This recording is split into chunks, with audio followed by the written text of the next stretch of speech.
Welcome to Chillin' 101. We hope this video helps. You begin by confirming your Roblox account settings and ensuring market access. This avoids purchase blocks. Next, open the avatar shop and type the exact shirt name or paste the ID to narrow results.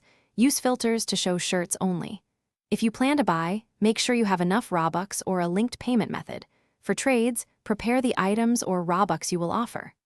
Once done, pick the item listing that matches the shirt preview closely. You now decide whether to buy or trade. If price is listed, inspect the seller's reputation and sales count to avoid scams. This is why you check reviews. For fixed price purchases, click Buy, confirm the Robux deduction, and equip the shirt from your inventory. If trading, open the trade window and propose items or Robux.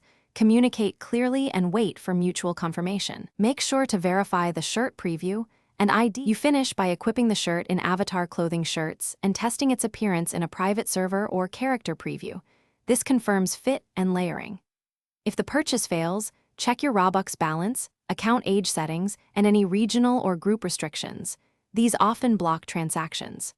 If the shirt is missing after purchase, collect the purchase ID and seller details, then contact Roblox support with clear evidence. This single troubleshooting step resolves most lost item issues quickly. Thanks for watching. Consider subscribing if we helped you.